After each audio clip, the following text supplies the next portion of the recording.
السلام علیکم ورحمۃ اللہ وبرکاتہ۔ مکرم سامعین کرام، جب ذی الحجہ کا مہینہ ختم ہونے والا ہوتا ہے اور محرم الحرام کا جو مہینہ ہوتا ہے اس کی آمد ہوتی ہے، تو اسلامک جو گروپس ہیں یا سوشل میڈیا کے جو پلیٹ فارمز ہیں، چاہے وہ ٹویٹر ہو، فیس بک وغیرہ ہو، وہاں ہمارے مسلمان نوجوان خاص طور سے نئے اسلامی سال کی آمد پر ایک دوسرے کو مبارکبادیاں دیتے ہیں، کانگریچولیشنز دیتے ہیں اور ہیپی نیو ایئر کے میسج ایک دوسرے کو چلاتے ہیں، اپنے اسٹیٹس پر بھی رکھتے ہیں۔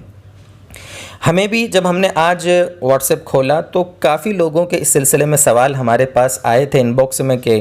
کیا یہ جائز ہے، اس کا کیا حکم ہے وغیرہ۔ تو اس کی وضاحت ہم نے سوچا کہ ضروری ہے اپنے ویورز کے سامنے اس کی صحیح صورتحال اور اسلام کا اس سلسلے میں صحیح حکم کیا ہے وہ آپ کے سامنے پیش کر دیں۔ دیکھیے، ہجری جو نیا سال ہے محرم الحرام سے یقیناً وہ شروع ہوتا ہے، اس کی مبارکباد دینا، اس کی ایک دوسرے کو خوشخبری دینا اگرچہ جواز کی حد میں داخل ہے۔ آپ فتاویٰ دیکھیں گے دارالعلوم دیوبند کا یا دیگر جو اداروں کے فتاویٰ ہیں، ان سب میں اس کو جائز کہا گیا ہے اور گنجائش دی گئی ہے، لیکن آج کل چونکہ ایک رواج چل پڑا ہے، اس کو ہمارے جو مسلمان بھائی ہیں وہ ثواب کا کام سمجھنے لگے ہیں، اس وجہ سے مبارکباد نہ دینے میں احتیاط اور سلامتی ہے۔ علامہ خالد سیف اللہ رحمانی دامت برکاتہم جو ہمارے استاذ بھی ہوتے ہیں، ابھی موجودہ زمانے میں ہندوستان کے ٹاپ لیول کے فقہا میں سے ہیں، حضرت نے اپنی کتاب الفتاویٰ میں تقریباً 10 جلدوں میں حضرت کی کتاب ہے، اس میں ایک سوال کے جواب میں حضرت نے تحریر فرمایا، میں آپ کے سامنے وہ پیش کرتا ہوں، آپ کو اسکرین پہ بھی وہ ہم لکھ دیں گے۔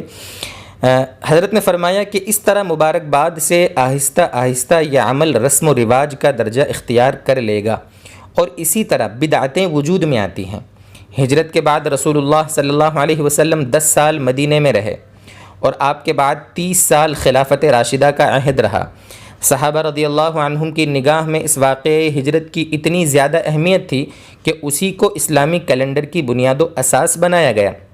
اور حضرت عمر فاروق رضی اللہ تعالیٰ عنہ کے عہد سے ہی ہجری تقویم کو اختیار کر لیا گیا تھا، لیکن ان حضرات نے کبھی سال نو یعنی نیا سال یا یوم ہجرت منانے کی کوشش نہیں کی۔ اس سے معلوم ہوا کہ اسلام اس طرح کے رسوم و رواج کا قائل نہیں ہے، کیونکہ عام طور پر رسمیں نیک مقصد اور سادہ جذبے کے تحت وجود میں آتی ہیں، پھر وہ آہستہ آہستہ دین کا جز بن کر رہ جاتی ہیں۔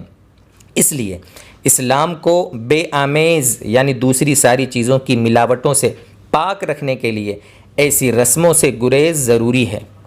تاہم یہ حضرت کی عبارت یہاں پوری ہوئی، پھر بھی اگر مبارکباد دینے کا مقصد یہ ہو کہ لوگوں کو اسلامی مہینوں کے متعلق اہمیت کا احساس ہو اور محض رسم مقصود نہ ہو، صرف رسم کے طور پر نہ ہو، تو اسلامی سال پر مبارکباد دینے کی گنجائش ہے۔ یہ ہے مسئلے کی صحیح صورتحال۔ یہ پوری بات بتانے کا مقصد یہ ہے کہ جب اس پر عمل ہم کریں یا جب کسی کو مبارکباد دیں تو یہ ساری چیزیں ہمارے پیش نظر رہیں۔ اللہ تعالی ہمیں صحیح اسلام کو سمجھ کر عمل کرنے کی توفیق دے۔ وآخر دعوانا ان الحمد للہ رب العالمین۔